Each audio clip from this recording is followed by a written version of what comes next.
Hello students, welcome to mechanical concepts. आज से हम स्टार्ट करने जा रहे हैं kinematics and theory of machines के वीडियो लेक्चर्स।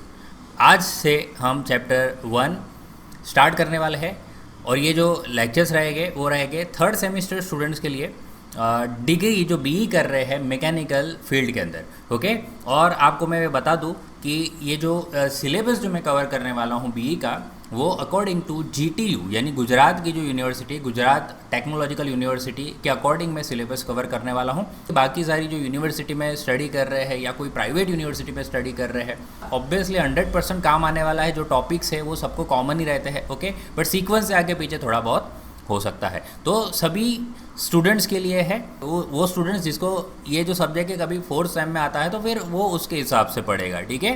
तो थर्ड सेम लिखा है क्योंकि जो जीटीयू के सिलेबस के जो जीटीयू में स्टडी कर रहे हैं वो स्टूडेंट को ये थर्ड सेम में आता है, ओके। आपको कोई फोर्थ सेम में आता है तो फिर आप उसके हिसाब से पढ़िए।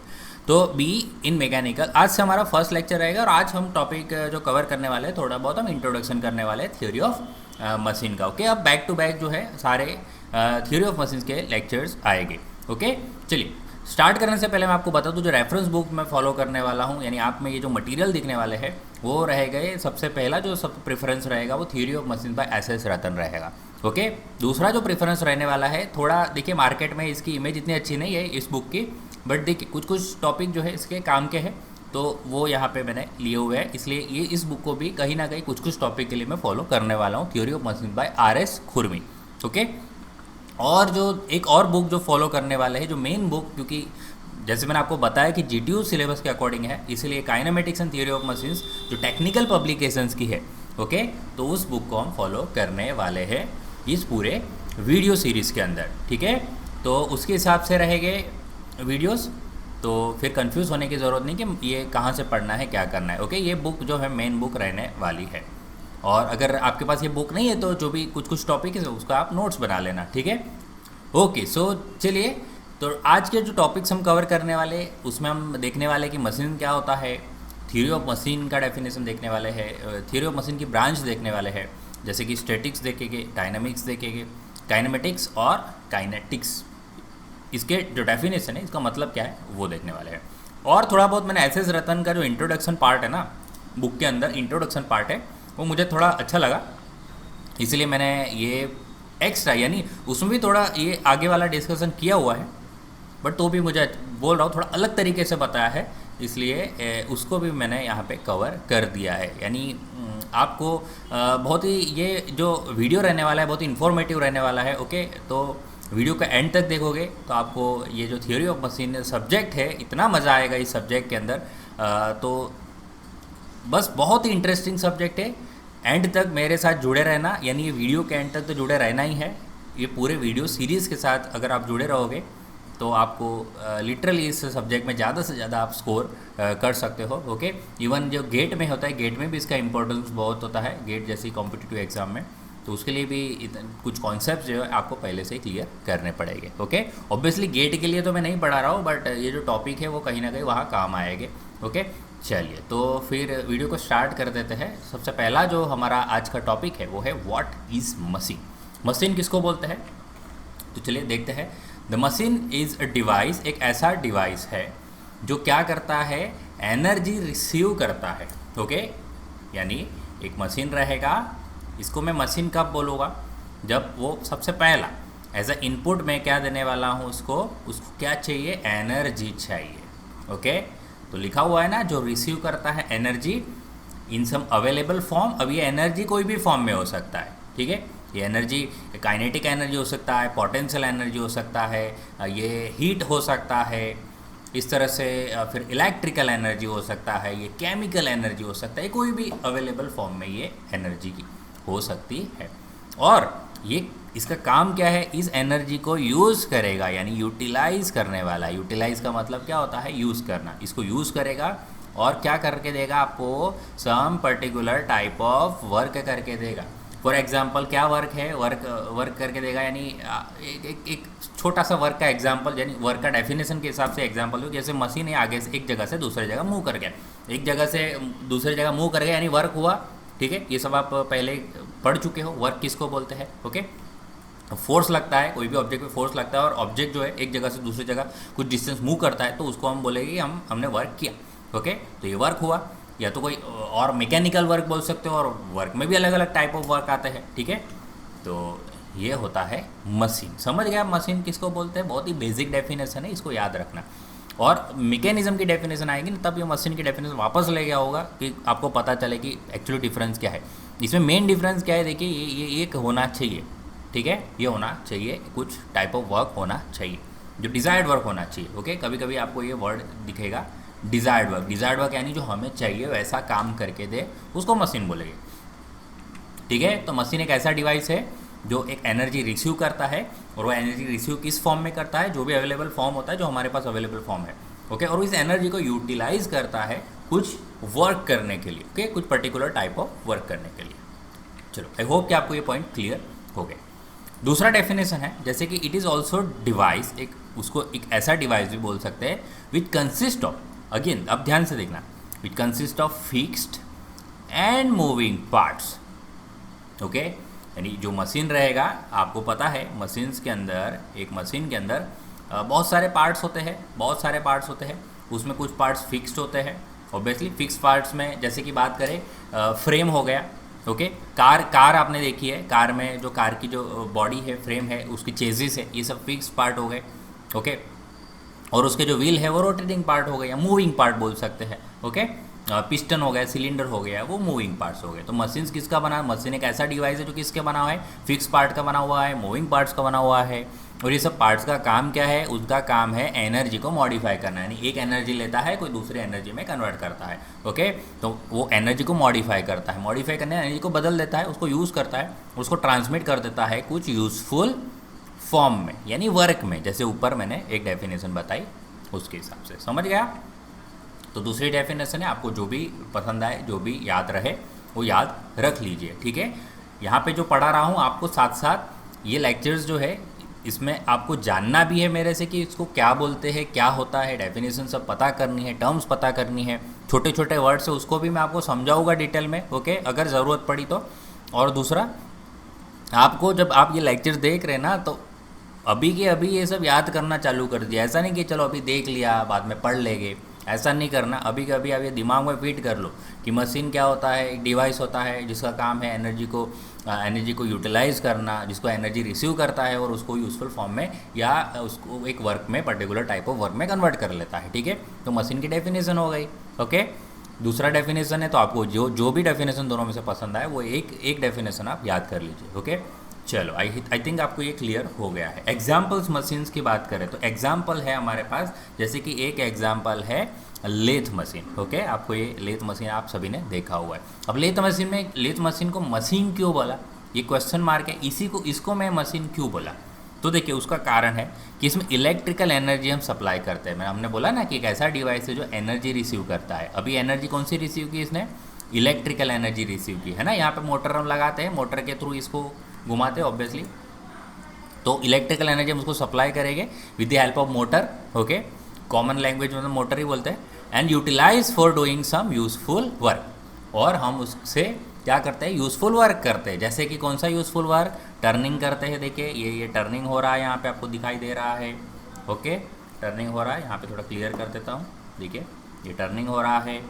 फिर और क्या क्या कर सकते हैं? चैम्परिंग कर सकते हैं। ये देखो ये चैम्परिंग हो रहा है, ऐसा टैपर कर रहे हैं, यहाँ पे दिख रहा है आपको। और नर्लिंग हो रहा है, देखिए ये नर्लिंग दिखाई दे रहा है, इस तरह से है ना। ये ग्रिपिंग के लिए काम आता है, और भी बहुत सारे काम होते हैं, तो एक दो लिख दिए है कि लेथ मशीन में ऐसा ऐसा होता है। समझ गया आप? तो लेथ मशीन किसको बोला मैंने? लेथ मशीन को मशीन क्यों बोला? क्योंकि उसने इलेक्ट्रिकल एनर्जी ली जो हमने सप्लाई की with the help of motor. अब मोटर में भी कहीं ना कहीं से पावर आया बराबर, वो बात अलग है। तो उसको उसने यूज़ कर लिया कुछ वर्क करने में। जैसे कि हमारा वर्क क्या था? टर्निंग करना, चैम्परिंग करना, ये सब। ओके, चल एक और मशीन है यहाँ पे एग्जांपल दिया है, जैसे कि हीट इंजन। उसको भी हमने मशीन बोला है। उसको क्यों मशीन बोला है? तो देखिए ये एक हीट इंजन है, जैसे कि एक आईसी इंजन ले लिया मैंने, जिसको यूटिलाइज ये हीट एनर्जी लेता है, प्रोड्यूस करता है फ्रॉम कंबसन ऑफ फ्यूल। देखिए यहाँ पे एक कंबसन चैम्बर है, इसके अंदर हम यहाँ पे क्या फ्यूल को जलाते हैं, फ्यूल जलता है, कॉम्प्रेस होता है फ्यूल, टेम्परेचर बढ़ता है और अचानक से यहाँ पे स्पार्क प्लग लगाते हैं या तो फ्यूल इंजेक्टर लगा देते हैं, फ्यूल जलता है। ओके, वो तो SI CI का डिफरेंस है, बराबर, वो आप देख लेना, उसका डिटेल में नहीं आ रहे। फ्यूल को हम जलाया, तो फ्यूल को जलाया तो ऑब्वियसली फ्यूल के अंदर केमिकल एनर्जी होती है, उसमें हीट रिलीज होती है, तो हीट एनर्जी मिली। अब हीट एनर्जी को हमने यूज़ कर लिया किस में, हीट एनर्जी क्या करती है, इस पिस्टन को धक्का देती है, यानी हम डूइंग सम मैकेनिकल वर्क, यही तो मैकेनिकल वर्क हुआ ना। देखो पिस्टन आगे बढ़ा, अब इस पिस्टन आगे बढ़ा तो उसको हमने यूज़ कर लिया इस क्रैंक को घुमाने में, गोल, तो क्रैंक घूमने लगा, और इस क्रैंक घूमने लगा, और क्रैंक से हमने हमारे जो आगे जाके व्हील कनेक्ट कर लिया, यानी वो व्हील घूमने लगा, यानी हमारी गाड़ी एक जगह से दूसरे जगह गई। समझ रहे हो? तो ये होता है, तो ये लिखा हुआ है ना, टू प्रोपेलर व्हीकल, तो इससे हमारा देखो ये IC इंजन यहाँ पे लगाया होता है। ओके, इससे फिर हम ट्रांसमिशन शाफ्ट के थ्रू फिर वो पावर को पीछे ट्रांसमिट करते हैं, तो इसलिए हमारा पीछे का व्हील घूमता है। और अगर 4 व्हील ड्राइव है तो आगे भी पावर ट्रांसमिट होता है। ओके, तो इससे हमने क्या किया, हमने व्हीकल को प्रोपेल किया यानी वो हमारा व्हीकल आगे गया। दूसरा, इसी सेम एनर्जी को हम जनरेटर चलाने में भी यूज़ कर सकते हैं, जैसे एक एग्जांपल है यहाँ पे, ये हमारा थर्मल पावर प्लांट का, जैसे इसके अंदर बॉयलर है, बॉयलर में हमने स्टीम बनाई, देखिए ये स्टीम गई यहाँ पे, देखिए टरबाइन, जिससे टरबाइन घुमाया, अब टरबाइन घुमाया, टरबाइन के साथ से हमने इलेक्ट्रिकल जनरेटर कनेक्ट कर लिया, तो ये जनरेटर घूमेगा तो इलेक्ट्रिकल एनर्जी प्रोड्यूस होगी, जो आगे जाके हमने उसको यूज़ कर ली, बराबर। तो जनरेटर रन करने के लिए इसको यूज़ कर सकते हैं, इस हीट को, जैसे कि यहाँ पे हीट बनी, उससे हमने टरबाइन को क्या बोलेंगे, टरबाइन को रोटेट किया, और उस टरबाइन को रोटेट करने से फिर जनरेटर को रोटेट किया। समझ रहे हो आप? तो इसको भी मशीन हमने बोला, क्योंकि इसने भी क्या किया, एक एनर्जी को यूटिलाइज किया और एक यूज़फुल वर्क करके हमें दिया। ओके, आई होप कि सारी चीज़ यहाँ पे क्लियर हो रही है। समझ गए व्हाट इज़ मशीन? मशीन एक ऐसा डिवाइस जिस एनर्जी रिसीव करता है इन सम अवेलेबल फॉर्म, और उसको यूटिलाइज करता है एक पर्टिकुलर टाइप ऑफ वर्क करने के लिए। ओके, चलिए आगे बढ़ेंगे हम। अब दूसरा एक और टर्म आता है, व्हाट इज़ मैकेनिज्म। ओके, तो मैकेनिज्म मशीन समझ लिया ना, तो बस मशीन के जो पार्ट होते हैं ना, वही तो मैकेनिज्म होता है। ओके, मशीन के जो पार्ट्स होते हैं वो मैकेनिज्म, सारे मैकेनिज्म 1 2 3 ऐसे 10 मैकेनिज्म है, कुछ मैकेनिज्म मिलके तो एक मशीन बनता है। तो मैकेनिज्म एक जनरली क्या होता है, पार्ट ऑफ अ मशीन, वो मशीन का पार्ट है, पार्ट यानी कौन सा हिस्सा है, ऐसा पार्ट, वो वाला part. Okay, which has a moving parts. Mechanism में क्या होता है, मूविंग पार्ट्स होते हैं दैट परफॉर्म सम फंक्शन, उसका काम क्या है, कुछ फंक्शन करना। ओके, मैकेनिज्म जो मशीन का एक हिस्सा है, पार्ट है, जिसमें मूविंग पार्ट्स रहते हैं, और उसका काम है कुछ फंक्शन करना। जैसे कि मैकेनिज्म किसको बोला है आप देख लीजिए। एक है threading mechanism in a lathe machine. देखो, तो लेथ मशीन है, पर लेथ मशीन के अंदर एक थ्रेडिंग मैकेनिज्म, जिससे हम क्या करते हैं, जैसे ये लेथ मशीन है, लेथ मशीन में एक थ्रेडिंग मैकेनिज्म होती है। देखिए यहाँ पे हाफ नट मैकेनिज्म रहती है इस जगह पे, और यहाँ पे लीड स्क्रू आपको दिखाई दे रहा है, ये वाले देखो, इतना क्लियर कट तो नहीं दिखाई दे रहा, पर यहाँ पे लीड स्क्रू रहता है, बराबर। तो हाफ नट मैकेनिज्म होता है, फिर ये आगे बढ़ता है, तो इस तरह से ये थ्रेडिंग का काम होता है। तो ये जो थ्रेडिंग हुआ है वो थ्रेडिंग मैकेनिज्म हुई, और थ्रेडिंग मैकेनिज्म बोला, थ्रेडिंग मशीन नहीं बोला, यहाँ पे हमने थ्रेडिंग मशीन नहीं बोला, थ्रेडिंग मैकेनिज्म बोला। ओके, चलो एक और है, यहाँ पे मैंने एग्जांपल देखा है स्टीयरिंग गियर मैकेनिज्म, जो कार का। देखो, कार को तो मशीन बोल दिया था मैंने, बट कार के अंदर यूज़ होने वाली जो स्टीयरिंग गियर है, जो हम स्टीयर करते हैं, स्टीयरिंग व्हील जो होता है, उससे हम गाड़ी को राइट या लेफ्ट मोड़ते हैं, that is steering gear mechanism, है ना, कार में होती है ऑब्वियसली। तो ये आप देख सकते हो स्टीयरिंग गियर मैकेनिज्म। और ये जो मैंने ये थोड़ा बहुत एनिमेशन लिया है, वो एक चैनल है, बहुत काम की चैनल है, आप इस चैनल को विजिट कर सकते हो बहुत सारे एनिमेशन देखने के लिए। जैसे कि लेजिक्स हिंदी नाम का एक चैनल है, वहाँ पे ऐसे बहुत सारे अच्छे मैकेनिज़म्स है। ठीक है, मैं कोई प्रमोट नहीं कर रहा हूँ, मुझे पर्सनली अच्छा लगा इसलिए आपको सजेस्ट कर रहा हूँ। ठीक है, तो ये देख सकते हो यहाँ पे ये जो प्रोपेल हो रहा है, ये इस तरह से, ये हम इसको क्या कर रहे हैं, इसको राइट टर्न में यूज़ कर रहे हैं। ठीक है, तो चलिए इसको मैकेनिज़्म बोला, और लास्ट स्लाइड में हमने मशीन के बारे में पढ़ा, इस स्लाइड में हमने मैकेनिज़्म के बारे में पढ़ा। ओके, चलो स्टडी ऑफ मैकेनिज़्म में अब थोड़ा हम थ्योरी ऑफ मशीन में अंदर जाते हैं। अब मैकेनिज़्म को आपको क्या करना है, स्टडी करना है, क्योंकि यही तो इस सब्जेक्ट में हमें करना है, मेन काम हमारा केटॉम में यही तो है, मैकेनिज़्म को स्टडी करना। और मैकेनिज़्म को स्टडी करना है तो आपको दो चीज़ स्टडी करनी पड़ेगी, एक एनालिसिस करना पड़ता है और सिंथेसिस करना पड़ता है। समझ रहे? मैकेनिज़्म को स्टडी करने के लिए एनालिसिस होता है, सिंथेसिस होता है। एनालिसिस क्या होता है, तो देखिए एनालिसिस देख लेते हैं कि एनालिसिस में क्या होता है, हम मोशंस को स्टडी करते हैं और फोर्स को स्टडी करते हैं। एनालिसिस में क्या करते हैं, मोशन और फोर्स को स्टडी करते हैं। ओके, मोशन किसकी, पार्ट्स की मोशन, और फोर्सेस जो उस पे उस पार्ट पे लगने वाले जो भी फोर्सेस है उसकी स्टडी करते हैं। ये किस में आएगा, एनालिसिस में आएगा। ओके, ये किस में आएगा, एनालिसिस में आएगा। Concerning different parts of an existing mechanism, जो भी मैकेनिज्म अवेलेबल है हमारे पास उसमें जो हमारे कंसर्न पार्ट्स है उसके पार्ट्स की मोशंस और उस पर लगने वाले फोर्सेस की स्टडी किस में करना है, एनालिसिस में करना है।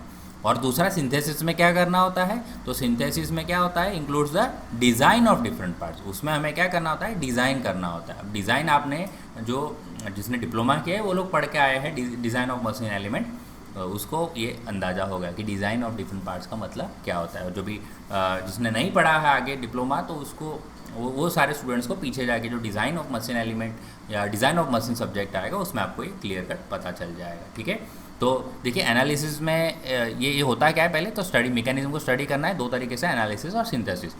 एनालिसिस में क्या करते हैं हम, स्टडी मोशन को स्टडी करते हैं, फोर्सेस को स्टडी करते हैं। सिंथेसिस में हम क्या करते हैं, पार्ट्स की डिज़ाइन करते हैं। ओके, और केटॉम में हमें क्या पढ़ना है, एक्चुअली हमें क्या करना होता है, सिंथेसिस करना है कि एनालिसिस करना है, तो हमें एक्चुअली यहाँ पे एनालिसिस पे फोकस करना है, समझ रहे हो। और उसमें भी हम आगे बताओगे कि मोशन को ही स्टडी करना है, हमें फोर्स भी स्टडी नहीं करना, बट इन फ्यूचर अभी जस्ट आपको समझ आ जाएगा। ओके, तो नेक्स्ट स्लाइड में है, अब हम बात करेंगे एक्चुअली थ्योरी ऑफ मशीन का मतलब क्या होता है, what is theory of machine. तो थ्योरी ऑफ मशीन देखिए एक इंजीनियरिंग साइंस की ब्रांच है। आपको मैं बता दूं, इंजीनियरिंग जो साइंस होता है ये हमारे इंजीनियरिंग का जो मेन फंडा है, और हमारी मेन जो चीज़ है वो इंजीनियरिंग साइंस है। ठीक है, सारे सब्जेक्ट जो हमारे इंजीनियरिंग के वो वहीं से निकले। ओके, जैसे कि थ्योरी ऑफ मशीन तो निकला ही है, वैसे डिज़ाइन ऑफ मशीन एलिमेंट निकला है, मटेरियल साइंस है, आप production technology, thermal engineering, thermodynamics, और मैथमेटिक्स ले सकते हो, इंजीनियरिंग मैथमेटिक्स, इंजीनियरिंग ड्राइंग ले सकते हो। सब क्या है, ये सारे सब्जेक्ट्स कहाँ से निकले हैं, इंजीनियरिंग मैकेनिक्स, सॉम। ओके, ये सारे सब्जेक्ट्स निकले हैं हमारे इंजीनियरिंग साइंस से। ओके, तो थ्योरी ऑफ मशीन भी एक कैसी ब्रांच है जो इंजीनियरिंग साइंस से निकली हुई है, इसलिए पहला वर्ड क्या लिखा हो यहाँ पे, पहला जो लाइन क्या लिखा है, it is the branch of engineering science. But इस ब्रांच में क्या करना है, जैसे कि देखिए इंजीनियरिंग साइंस अभी मैंने लिखा था, इंजीनियरिंग साइंस एक इंजीनियरिंग मैकेनिक्स होता है, उसमें आपने क्या क्या पढ़ा था वो आपको पता है। ओके, फिर एक आता है थर्मोडायनामिक्स। अब थर्मोडायनामिक्स में देखिए हम हीट पढ़ते हैं, वर्क पढ़ते हैं। फिर एक मैंने जैसे लिखा था डीएमई, जिसमें हम डिज़ाइन करते रहते हैं बैठ के। फिर एक सब्जेक्ट लिखा था वर्कशॉप टेक्नोलॉजी, प्रोडक्शन लिखा था, जिसके अंदर हम सारे प्रोसेसेस के बारे में पढ़ते रहते हैं। तो देखो हमने क्या कर दिया, सारे काम को बांट दिया है कि कुछ चीज़ इधर करनी है, कुछ चीज़ इधर करनी है। इसी तरह हमें थ्योरी ऑफ मशीन में क्या पढ़ना होता है, ये आपको क्वेश्चन होना चाहिए कि थ्योरी ऑफ मशीन में हम क्या पढ़ेंगे। तो देखिए वही तो है कि ये एक ब्रांच ऑफ इंजीनियरिंग साइंस, ये एक ऐसी इंजीनियरिंग साइंस की ब्रांच है जिसमें जो डील करता है किससे, स्टडी ऑफ रिलेटिव मोशन। ये बहुत ही इम्पॉर्टेंट वर्ड है, स्टडी ऑफ रिलेटिव मोशन। आगे जाके इस वर्ड को मैं बहुत ही अच्छे से क्लियर कट आपको समझाऊंगा। ओके, आज इसको इतना बड़ा टॉपिक बनाने की ज़रूरत नहीं रिलेटिव मोशन को, बट आगे जब काम आएगा ना तब उसको मैं अच्छे से समझा दूंगा तो आपको क्लियर हो जाएगा। बट यहाँ पे अभी आपको ध्यान रखना है कि थ्योरी ऑफ मशीन में हम क्या पढ़ते हैं, रिलेटिव मोशंस पढ़ते हैं। ओके, मोशंस तो पढ़ना ही है देखिए, बट मोशन से एक और अच्छा इम्प्रूव्ड वर्ड है जिसको बोलेंगे रिलेटिव मोशन। ओके, किसके बीच में, जो मशीन के पार्ट्स के बीच में जो रिलेटिव मोशन हो रही है उसको हमें स्टडी करना है। और दूसरा में क्या स्टडी करना है, फोर्सेस एक्टिंग ऑन दैम। जैसे अभी एक आया था एनालिसिस एंड सिंथेसिस, उसमें मैंने बोला था सिंथेसिस आपको नहीं करना होता, एनालिसिस आपको करना होता है। तो देखिए वो कहीं ना कहीं इससे वो चीज़ मैच हो रही है। ओके, तो थ्योरी ऑफ मशीन याद कर लीजिए कि इंजीनियरिंग साइंस की एक ऐसी ब्रांच है विच deals with the study of relative motions between the parts of the machine and forces acting on them. Okay, relative motions को स्टडी करना होता है थ्योरी ऑफ मशीन में। जो रिलेटिव मोशंस किसके बीच में हो रही है, पार्ट्स ऑफ मशीन्स के बीच में, और उस पे लगने वाले फोर्सेस को हमें स्टडी करना होता है। Okay, the branch of scientific analysis which deals with the motion, time and force is known as mechanics. देखिए, अब साइंटिफिक एनालिसिस की ऐसी ब्रांच है जिसमें हमें क्या क्या पढ़ना होता है, मोशन पढ़ना होता है, टाइम के बारे में, फोर्सेस के बारे में पढ़ना होता है। एक ऐसी ब्रांच है जिसको हमने बोला है मैकेनिक्स। ओके, तो देखिए थियोरी ऑफ मशीन्स कहीं ना कहीं किससे कनेक्टेड है, मैकेनिक्स से कनेक्ट है। ओके, तो थियोरी ऑफ मशीन की जो ब्रांचेस है, देखिए यहाँ पे थियोरी ऑफ मशीन्स बोलो क्योंकि ये एक्चुअली कहीं ना कहीं कनेक्टेड है, थियोरी ऑफ मशीन्स और मैकेनिक्स। अब थियोरी ऑफ मशीन की ब्रांचेस बोले या मैकेनिक्स की ब्रांचेस बोले, वो सेम ही है। ओके, तो कौन सी होती है थियोरी ऑफ मशीन की ब्रांचेस, तो उसमें आता है एक स्टैटिक्स आता है और एक आता है डायनामिक्स। ओके, एक आता है स्टैटिक्स और एक आता है डायनामिक्स। देखो, इसको याद रखने का एक तरीका भी है, तो मैं आपको वो बताऊँगा। और डायनामिक्स में दो और ब्रांच है जिसका नाम है काइनेमैटिक्स और दूसरी है काइनेटिक्स। ठीक है, याद रहेगा। थियोरी ऑफ मशीन में एक होगा स्टैटिक्स, एक होता है डायनामिक्स। डायनामिक्स में दो ब्रांच रहेगी, काइनेमैटिक्स और काइनेटिक्स।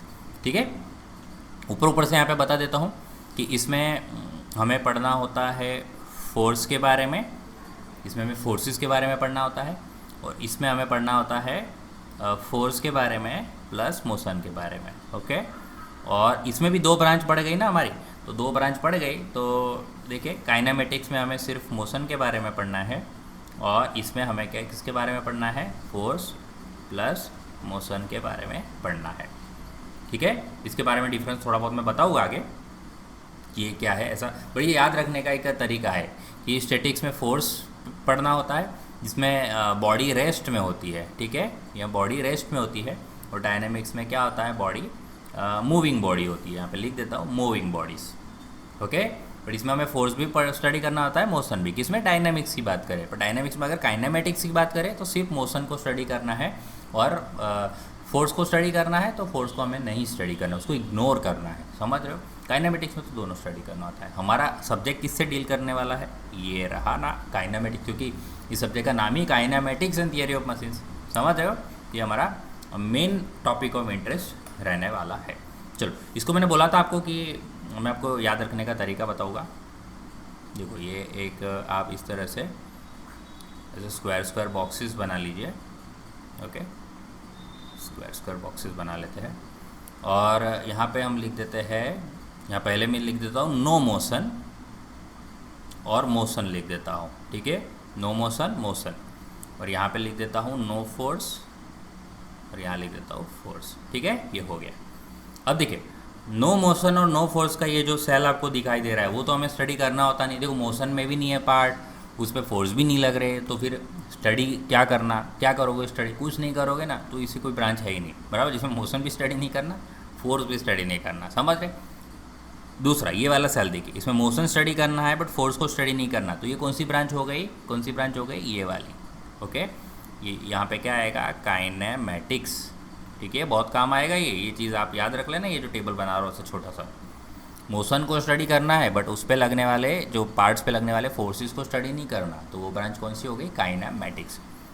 मोशन को स्टडी नहीं करना है, मोशन को स्टडी नहीं करना है, सिर्फ और सिर्फ फोर्स को स्टडी करना है। ठीक है, यानी पार्ट्स मोशन में नहीं होगा। देखो, मोशन को स्टडी नहीं करना है क्योंकि पार्ट मोशन में हो गए ही नहीं, पार्ट स्टेडी कंडीशन में हो गए, रेस्ट कंडीशन में हो गए। ओके, तो ये कौन सी ब्रांच हो गई, स्टैटिक्स। इसमें सिर्फ फोर्स के बारे में डील करना है बट मोशंस पार्ट मोशन में है ही नहीं, स्टेशनरी है। ओके, चलो ये हो गया। और ये मोशन और फोर्स दोनों को स्टडी करने वाली जो ब्रांच है वो कौन सी हमारी, काइनेटिक्स, जिसमें मोशन पार्ट्स मोशन में भी हो गए और हमें फोर्स को भी स्टडी करना है। ओके, और ये इन दोनों जो काइनेटिक्स और काइनेमेटिक्स जो है, उन दोनों को कंबाइन हम बोलते हैं डायनामिक्स। ठीक है, उन दोनों को कंबाइन क्या बोलते हैं, डायनामिक्स। तो ये याद रख लेना, रिमेंबर। चलो, तो जो मैंने बोला उसको फटाफट एक बार देख लेते हैं। देखिए, statics, it is a branch of mechanics which deals with study of forces on body at rest. देखिए, मोस्ट इंपॉर्टेंट चीज़ क्या है, रेस्ट में। मैंने बोला था आपको अभी, फोर्सेस को स्टडी करना है। देखिए, यहाँ पे लिखा था मैंने, फोर्स को स्टडी करना है, बट पार्ट कैसे हो गए, पार्ट रेस्ट कंडीशन में हो गए। यहाँ पार्ट कैसे कंडीशन में हो गए, मूविंग कंडीशन में हो गए, बराबर। चलो मैं मिटा देता हूँ, बराबर, ये लिख रहा हूँ क्योंकि यहाँ पे और भी चीज़ें लिखी हुई है। अब डायनामिक्स का मैंने क्या बताया था, मैकेनिक्स की ऐसी branch which deals with the, देखिए यहाँ लास्ट वाला, study of forces on bodies in motion, यहाँ एट नहीं लगा दो तो इन मोशन, बॉडी मोशन में होगी और फोर्सेस को स्टडी करना है, समझ रहे हो।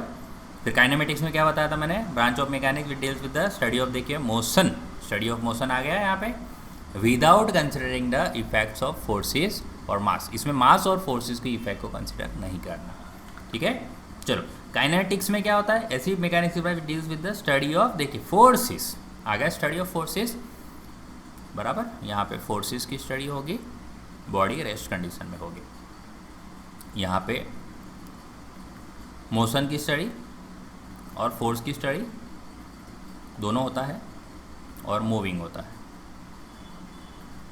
ये सारे मूविंग वाले हैं, ये भी मूविंग में आएगा, ये भी मूविंग में आएगा। इसमें सिर्फ मोशन की स्टडी करनी है और इसमें फोर्स और मोशन दोनों को स्टडी करनी है। बट इसमें और इसमें क्या डिफरेंस, मैंने बोला था ना, देखिए study of forces that causes the motion of forces, और यहाँ पे एक चीज़, ये एक एक्स्ट्रा इसमें यही है कि इसमें मास इफेक्ट को भी कंसिडर करना होता है। एक्सटर्नल फोर्सेस के अलावा इसमें जो इंटरनल फोर्सेस है, यानी मास के कारण जो फोर्सेस प्रोड्यूस होते हैं, वो भी यहाँ पे हमें ध्यान में रखना होता है, समझ रहे हो आप। तो ये काइनेटिक्स में डिफरेंस है। डायनामिक्स में क्या होता है, एक्सटर्नल फोर्सेस जो लगने वाले हैं उसको हम स्टडी करना है, ओके। और काइनेटिक्स में क्या होता है, हमें जो मास इफेक्ट के कारण जो फोर्सेस प्रोड्यूस होता है उसको स्टडी करना है। ये डिफरेंस है डायनामिक्स और काइनेटिक्स में।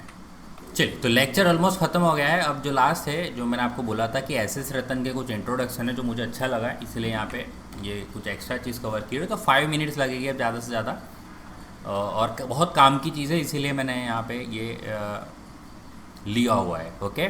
चलो, मैकेनिज्म किसको बोलते हैं वो यहाँ पे कुछ लिखा हुआ है, देखो, if a number of bodies are assembled in such a way that number of bodies, इस डेफिनेशन को और मैं डिटेल में बताने वाला हूँ जो आने वाले मैकेनिज्म वाला जो पर्टिकुलर टॉपिक आएगा ना उसमें, ओके। तो तब आपको ये डेफिनेशन ज़्यादा क्लियर होगी। अभी टेम्पररीली कुछ वर्ड है जो आपको शायद समझ ना आए, जो आपको आगे जाके समझ आएंगे। देखो कौन से वर्ड आपको अभी शायद नहीं समझ आएंगे, जैसे कि number of bodies are assembled in such a way that, ये आपको अभी नहीं समझ आएगा। वो इसमें बहुत सारे पार्ट्स को हमें असेंबल करना है, ओके, इस तरह से कि मोशन ऑफ वन पार्ट, एक पार्ट की जो मोशन होगी वो क्या करेगी, कैसी मोशन प्रोड्यूस करेगी, कंस्ट्रेन मोशन प्रोड्यूस करेगी। अभी आपको कंस्ट्रेन का मतलब नहीं पता होगा, ओके।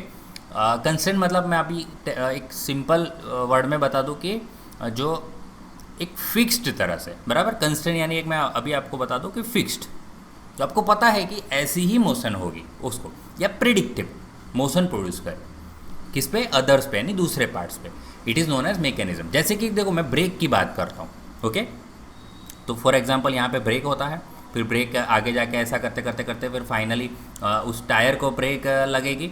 बहुत सारे पार्ट्स होते हैं, 1 2 3 4 ऐसा करते पार्ट्स हो गए। तो यहाँ पे आप इस पर फोर्स अप्लाई करोगे अपने पैरों से, कार में अपने पैरों से फोर्स अप्लाई करोगे, तो ये वाला पार्ट देखिए, इससे ये कनेक्ट है, ये दूसरे पार्ट को मोशन करेगा, ये तीसरे पार्ट को मोशन करेगा, फिर फाइनली जो उसके जो पैड है उसको मोशन लगेगा, ओके। जो ड्रम होता है फिर उसको फाइनली वो फ्रिक्शन करेगा और आपकी ब्रेक लग जाएगी। अब आपको पता है यहाँ पे, इसीलिए तो यहाँ कंस्ट्रेन वर्ड लिखा है कि ऐसे नंबर ऑफ बॉडी से बनी, देखो इसको असेंबल कर दिया, ये मैकेनिज्म बना दिया ना मैंने, ये मैकेनिज्म बना दी क्योंकि इसमें बहुत सारे पार्ट्स को असेंबल किया है, और इस तरह से असेंबल किया है ना कि एक की मोशन जो होगी वो क्या करेगी, दूसरे पे कैसी मोशन प्रोड्यूस करेगी, एकदम फिक्स्ड तरीके से। कि मुझे पता है मैं इतना ब्रेक लगाऊंगा तो वो इतना मूव होगा। जैसे साइकिल की बात करूँ, इतना मैं अगर इतना इस तरह से लगाऊंगा एफोर्ट, तो वहाँ पे जो मेरे जो पैड है रबर वाले, जो शू है, वो थोड़े इतने मूव हो गए, ज़्यादा करूँगा तो ज़्यादा हो, क्योंकि प्रेडिक्टेबल है, ओके। और कंस्ट्रेन यानी फिक्स्ड होगी, ऐसा नहीं कि वो आगे पीछे हो जाएंगे या गोल घूमने चालू हो जाएंगे, ओके। तो बस यही बात कर रहे हैं कि मैकेनिज्म क्या होता है, नंबर ऑफ बॉडी से बनी होती है, इस तरह से असेंबल किया जाता है कि एक की मोशन जो होती है वो दूसरे पे किस तरह की मोशन इम्पार्ट करेगी, कंस्ट्रेन मोशन इम्पार्ट करेगी और प्रेडिक्टेबल मोशन इम्पार्ट करेगी, ठीक है, उसको मैकेनिज्म बोलते हैं। तो थोड़ा एस रतन है, लैंग्वेज टफ पड़ जाती है क्योंकि पहले ही पेज से धड़ाधड़ जो वर्ड आते हैं ना, ऐसे भारी भारी वर्ड यूज़ करने चालू कर दिया है, ओके। मैकेनिज्म क्या करता है कि ट्रांसमिट करता है और मोशन को मॉडिफाई करता है, ओके। मोशन को ट्रांसमिट करता है और मॉडिफाई करता है। मशीन क्या होता है, देखिए दूसरी जगह पे, तो देखिए मशीन इज अ मैकेनिज्म और a combination of mechanism. Machine क्या होता है, मैकेनिज्म होता है या तो कॉम्बिनेशन ऑफ मैकेनिज्म बोला है, which apart from imparting definite motion, यानी इसका काम वो तो है ही मैकेनिज्म से बना है, वो डेफिनिट मोशन तो इम्पार्ट करता ही करता है, but also transmit and modifies the available energy in some kind of desired work. आ गया, यही चीज़ मैंने आपको बताई थी, ठीक है। ये मैकेनिज्म या कॉम्बिनेशन ऑफ मैकेनिज्म, ये बेस्ट डेफिनेशन है मशीन की, बराबर, जो क्या करता है apart from imparting definite motion, जो डेफिनेट मोशन तो दूसरे पार्ट को देगा ही देगा, साथ साथ ये मॉडिफाई करता है, ट्रांसमिट करता है एनर्जी को। ये क्या, इसका काम ट्रांसमिट और मॉडिफाई खाली मोशन करता है, ये ट्रांसमिट और मॉडिफाई मोशन तो करता ही है, साथ साथ अवेलेबल एनर्जी को भी करता है, और उसको क्या बना देता है, some kind of desired work. ये आपको डिफरेंस जब लिखना होता है ना एग्जाम में, तब ये सारी चीज़ आपको काम आएगी, ये सारा मटीरियल, ठीक है। मैकेनिज्म एक फंडामेंटल यूनिट है and one has to start with study. इसीलिए तो देखिए, हमें मशीन बनाना है ना, हमारा फाइनल काम क्या है, मशीन बनाना। तो मशीन बनाना है तो आपको मशीन जिससे बनता है, किससे बनता है, मैकेनिज्म से। इसीलिए मैकेनिज्म एक फंडामेंटल यूनिट है, और हमारी जो स्टडी है हमारा जो एनालिसिस है, ये हमें कहाँ से स्टार्ट करना है, मैकेनिज्म से स्टार्ट करना है, ठीक है। इसीलिए तो थियोरी ऑफ मशीन बहुत इंपॉर्टेंट सब्जेक्ट हो जाता है मशीन डिज़ाइन करने के लिए, समझ रहे हो। चलिए आगे क्या है देखते हैं। मैकेनिज्म के बारे में और लिखा है, द स्टडी ऑफ मैकेनिज्म में एनालिसिस होता है, सिंथेसिस, ये चीज़ हमने पढ़ ली। एनालिसिस और सिंथेसिस क्या होता है, एनालिसिस मोशन और फोर्स की स्टडी करना होता है, और सिंथेसिस होता है डिफरेंट पार्ट्स को डिज़ाइन करना। ये चीज़ मैंने बता दी, तो मैंने थोड़ा भगा रहा हूँ इस चीज़ को।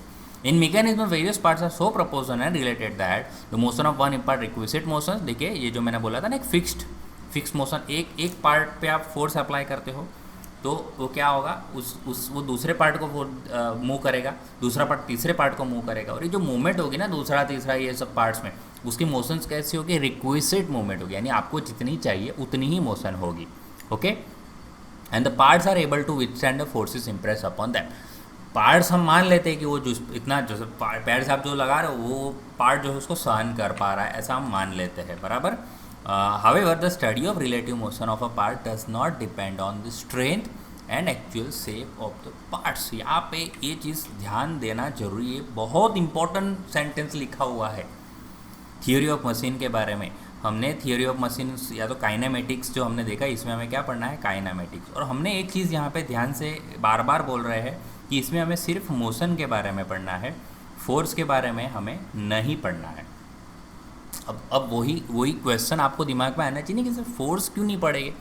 तो देखिए क्यों ज़रूरी नहीं है, जब मोशन स्टडी कर रहे होते तब फोर्स की कोई ज़रूरत नहीं होती, ऐसा क्यों है। तो ये अब धीरे धीरे आप समझने की कोशिश करना, बराबर। कि स्टडी जब हम रिलेटिव मोशंस को स्टडी करते हैं, ये वर्ड तो मैंने बोला आपको, जब मैंने आने वाले लेक्चर्स में बताने वाला हूँ, जब हम रिलेटिव मोशन को स्टडी करते हैं पार्ट्स की, वो देखिए डिपेंड नहीं करती किस पे, रिलेटिव मोशंस जो होती है ना, पार्ट की मोशन होती है। जैसे कि मैं ब्रेक अप्लाई करता हूँ तो एक ब्रेक का जो पहला पार्ट है वो दूसरे पार्ट को मूव करेगा, दूसरा पार्ट तीसरे पार्ट को मूव करेगा। वो मूवमेंट जो है ना, वो मोशन, उससे मेरा फोर्स का कोई लेना देना नहीं। आप देखिए, आप 10 किलो का फोर्स लगाओगे तो मूवमेंट तो वैसी होने वाली है।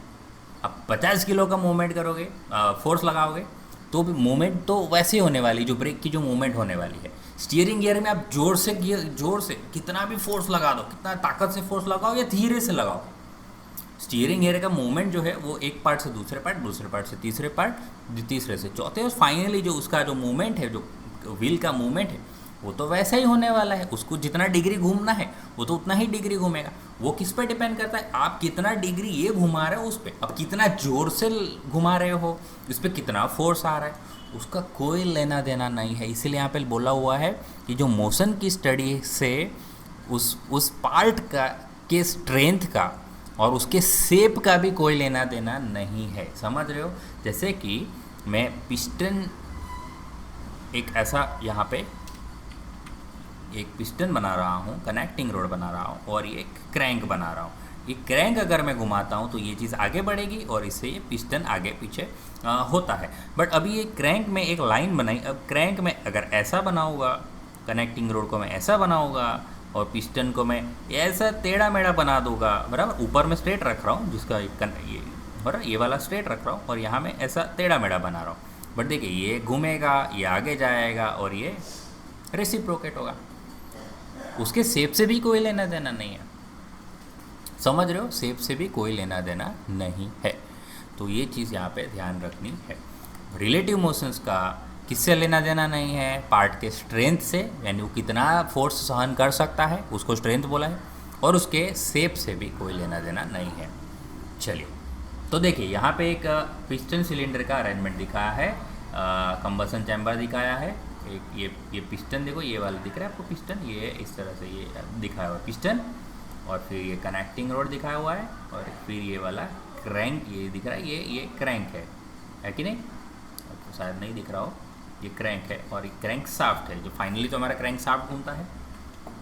चलो, तो ये रेसिप्रोकेटिंग इंजन यहाँ पे दिखाया हुआ है। The displacement of piston depend upon the length of connecting road and crank.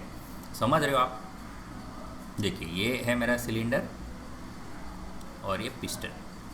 अब ये पिस्टन का मूवमेंट है ना, ये कनेक्टिंग रोड पे डिपेंड करता है कि कनेक्टिंग रोड का लेंथ कितना रख रहा हूँ मैं। ठीक है, समझ रहे हो आप लोग? ये पिस्टन है और इस बार मैं कनेक्टिंग रोड इतना छोटा रख रहा हूँ, और ये ऐसा ये गोल घूमेगा, और यहाँ पे इस तरह से। ठीक है, तो देखिए, actually displacement of piston depends upon the length of connecting road and the crank. उसके लेंथ पे डिपेंड। अभी ये मैं कितना, अभी ये मैं जितना बड़ा रखूँगा तो ये यहाँ आएगा और यहाँ आएगा, तो इस फिर पिस्टन भी यहाँ आ जाएगा, इतना दूर दूर जाएगा। ठीक है, तो वो लेंथ पे डिपेंड करता है। लेंथ पे डिपेंड करने का मतलब क्या होता है? उसके मूवमेंट से, उसकी स्ट्रेंथ से कोई लेना देना नहीं है। ठीक है, it is independent of the bearing strength of the parts. Parts की स्ट्रेंथ से कोई लेना देना नहीं है। समझ रहे हो? Whether they are able to withstand the forces और नॉट। वो फोर्स सहन कर पा रहा है कि नहीं कर पा रहा, उससे कोई लेना देना हुआ? नहीं लेना देना हुआ। ठीक है, thus for study of motion it is immaterial, यानी बेकार है अगर machine part is made of mild steel, cast iron wood. अब वो आप मैकेनिज्म वुड का बनाओ तो भी काम तो करेगी ना, कास्ट आयरन की बनाओ तो भी काम करेगी, स्टील की बनाओ तो भी काम करेगी। आप मटेरियल कोई भी रखो, मैकेनिज्म तो काम करेगी कि नहीं करेगी, ये आप ध्यान से सोचिए। मैकेनिज्म तो काम करेगी ही करेगी। ठीक है, तो हमें मैकेनिज्म के लिए स्टडी स्ट्रेंथ का कोई लेना देना नहीं है। पार्ट का शेप का देखिए, क्या क्या पढ़ना नहीं है हमें स्ट्रेंथ के बारे में नहीं पढ़ना, हमें पार्ट का शेप के बारे में नहीं पढ़ना, और दूसरा हमें क्या नहीं पढ़ना, हमें उसके मटेरियल के बारे में, उससे भी कोई लेना देना। वो किसका बना है हमें क्या लेना देना, क्योंकि हमें किसको स्टडी करना है, इसको, इस तीनों को नहीं करना ना, हमें सिर्फ हमें मोशन को स्टडी करना है। और मोशन की स्टडी किस पे डिपेंड करती है? पार्ट के डायमेंशंस पे। डायमेंशंस यानी समझते हो, लेंथ है मेन, तो लेंथ ही यहाँ पे काम आने वाली है। Okay, also it is necessary to know the actual shape and area of cross. It is not necessary, sorry not necessary, ऐसा लिखा है, नॉट नेसेसरी, कोई ज़रूरी नहीं है शेप को पता करना, और एरिया ऑफ क्रॉस सेक्शन, और ये एरिया ऑफ क्रॉस सेक्शन यानी इसका डायामीटर। ठीक है, उसके डायामीटर को, ये कितना डाया है, आप छोटा डाया रखोगे, इतना छोटा डाया रखोगे, एक लाइन बनाओगे। देखिए, मोशन तो वो करना ही है, मोशन तो वैसे ही करेंगे। ठीक है, अब ये है, इसको आगे बढ़ना है, तो ये डायामीटर देखिए, यहाँ से यहाँ मूव कर रहा है, तो इतना डायामीटर हो या बड़ा वाला डायामीटर हो, मूवमेंट तो वैसे ही करेगा, क्योंकि वो किस पे डिपेंड करेगा, वो पीछे से धक्का कितना लग रहा है, यानी वो पीछे कितनी मूवमेंट हो रही है, उस पर डिपेंड करेगा। उससे मेरा ये डायामीटर से कोई लेना देना नहीं है। समझ रहे हो? तो इसीलिए बोल रहे हैं, ना शेप से लेना देना है, ना एरिया ऑफ क्रॉस सेक्शन से लेना देना है। Okay, Thus, for study of motions of different parts of a mechanism, the study of forces is not necessary, and इसको हम निगलेक्ट करते हैं। समझ आया हम फोर्सेस को क्यों निगलेक्ट करते हैं? मोशन और फोर्सेस के अंदर हम फोर्स को स्टडी नहीं करते, सिर्फ मोशन को स्टडी करते हैं। क्यों करते हैं? क्योंकि उससे कोई फ़र्क ही नहीं पड़ता मोशन में। बराबर, शेप आप बदल दो तो भी मोशन को फ़र्क नहीं पड़ेगा, आप कोई भी मटेरियल यूज़ कर लो तो भी कोई फ़र्क नहीं पड़ेगा। वो जो पार्ट है उसकी जो स्ट्रेंथ है वो ज़्यादा है कम है, उससे भी उसकी मोशन को थोड़ी फ़र्क पड़ने वाला है, कोई फ़र्क नहीं पड़ता। इसलिए हम फोर्स की स्टडी को पूरा का पूरा थियोरी ऑफ मशीन में निगलेक्ट कर लेते हैं। ये चीज़ आप दिमाग में फिट कर लीजिए। थियोरी ऑफ मशीन में हम क्या क्या पढ़ने वाले हैं, तो देखिए, थियोरी ऑफ मशीन में हम पढ़ने वाले हैं काइनेमेटिक्स। देखिए, तो इसीलिए स्टडी ऑफ मैकेनिज्म को हमने दो पार्ट में बांट दिया, एक काइनेमेटिक्स को और डायनामिक्स, थोड़ा अलग कैटेगरी है। समझ रहे हो? अब ऐसे रतन ने थोड़ा अलग तरीके से बांटा। काइनेमेटिक्स में हम ये किस कैटेगरी में बांटा, ये खाली ऐसे मोशन को स्टडी करने वाला है। बराबर, और इसमें क्या आता है, हमें मोशन को स्टडी करना है, और फोर्स को भी स्टडी करना है, बराबर। सॉरी, ऐसा इसको ऐसा नहीं बोला, इसने जो कैटेगराइज किया इसको मोशन को स्टडी करने वाले हैं और फोर्स को स्टडी करने वाले हैं, बराबर। इस तरह से दो कैटेगरी थियरी ऑफ मशीन को बांट दिया इसने। एक बांट दिया काइनेमेटिक्स में और एक बांट दिया डायनामिक्स में। देखा, एक और तरीके से कैटेगरी ऐसे भी कैटेगराइज आप कर सकते हो। क्यों इसने कैसे कैटेगरी करी, तो ये मोशन को स्टडी करने वाला कैटेगरी अलग कर दिया और फोर्स को स्टडी करने वाला कैटेगरी अलग कर दिया। फोर्स में दो तरीके की कैटेगरी आती है, जैसे कि आता है स्टैटिक्स। अब स्टैटिक्स में फोर्स को स्टडी करते हैं और काइनेटिक्स में भी फोर्स को स्टडी करते हैं। स्टैटिक्स में जो फोर्स को स्टडी करते हैं बट बॉडी कैसी होगी, रेस्ट में होगी, और काइनेमेटिक्स में फोर्स को स्टडी करते हैं, बॉडी कैसी होगी, मूविंग बॉडी होगी। समझ गए, तो ये हो गया। ओके, चलो काइनेमेटिक्स देखिए लिखा है, it deals with the relative motion of different parts of mechanism without taking into consideration the forces producing the motion. Motion जो प्रोड्यूस करने वाले फोर्सेस को कंसीडर नहीं करना। Thus it is the study from a geometric point of view. इसीलिए यहाँ पे हमें खाली उसकी ज्योमेट्री के बारे में ध्यान रखना होता है। टू नो द डिस्प्लेसमेंट, यानी कितना मूवमेंट हुआ, उसकी वेलोसिटी कितनी स्पीड से हुआ, और एक्सेलरेशन। ओके, ये सब हमें स्टडी करना है और एक्चुअली हमारा थ्योरी ऑफ मशीन यानी यही स्टडी करना है। डायनेमिक्स में क्या होता है ये बता देता हूँ, बट हमें आगे जाके डायनेमिक्स को नहीं पढ़ना है। ओके, इस सब्जेक्ट में it involves the calculation of forces. इसमें फोर्सेस कैलकुलेट होते हैं, impress upon the different parts of mechanism. The forces can be either, forces static हो सकते हैं, स्टैटिक फोर्स हो सकता है, डायनेमिक फोर्स हो सकता है। डायनेमिक्स को और अलग तरीके से बांट दिया है ना, काइनेटिक्स एंड स्टैटिक्स, तो मैंने आपको बोल ही दिया अभी। ठीक है, तो चलो अब क्या बचा, काइनेटिक्स और स्टैटिक्स। तो ये भी आपको पता है, उसमें स्टडी ऑफ फोर्सेस है, इसमें भी स्टडी ऑफ फोर्सेस है, बट इसमें बॉडी मोशन में है, इसमें बॉडी स्टेशनरी है, यानी मोशन में नहीं है। ओके, तो आई होप कि आपको ये वीडियो समझ आ गया है। और आगे जो फ्यूचर में वीडियोस जो आने वाले हैं, जैसे कि कोई बोलेगा सर ये वाला वीडियो कब आएगा, तो अब देख लिया, आने वाले मेरे वीडियोस का लिस्ट है। जैसे कि नेक्स्ट जो वीडियोस आने वाला है वो काइनेमेटिक लिंक पे, टाइप्स ऑफ लिंक पे, फिर मशीन एंड स्ट्रक्चर पे, टाइप्स ऑफ कंस्ट्रेन मोशंस वाला टॉपिक, और ये IMP लिखा है, यानी आपको एग्जाम के लिए ये इंपॉर्टेंट रहने वाले। काइनेमेटिक पैर के बारे में एक हमारा वीडियो रहेगा, क्लासिफिकेशंस के बारे में वीडियो रहेगा, चेन के बारे में, मैकेनिज्म्स के बारे में, टाइप्स ऑफ जॉइंट्स के बारे में। ओके, मैकेनिज्म और most important inversion of mechanisms. तो इस तरह से इसी सीक्वेंस में मेरे आगे के वीडियोस आने वाले हैं। ओके, तो आपको जो भी टॉपिक है या जो भी टॉपिक आपको नहीं समझ आ रहे, तो उसका आपको इस हिसाब से वेट करना पड़ेगा वीडियोस का। ठीक है, चलिए, तो आई होप कि बहुत ही डिटेल में वीडियोस बनाए मैंने ये, और आपको वीडियो पसंद आया होगा, समझ आया होगा। मेन इंपॉर्टेंट पसंद आया नहीं आया, यहाँ पे समझना जरूरी है। ठीक है, तो आई होप कि मैंने ये जो भी कॉन्सेप्ट है वो क्लियर कर लिए। ओके, तो वीडियो पसंद आया तो लाइक करिए, ज़्यादा से ज़्यादा अपने दोस्तों से शेयर करिए, और अगर फर्स्ट टाइम इस चैनल को विजिट कर रहे हो तो चैनल को सब्सक्राइब करना ना भूलें। चलिए फिर अब मिलेंगे नेक्स्ट वीडियो में। थैंक यू, जय हिंद।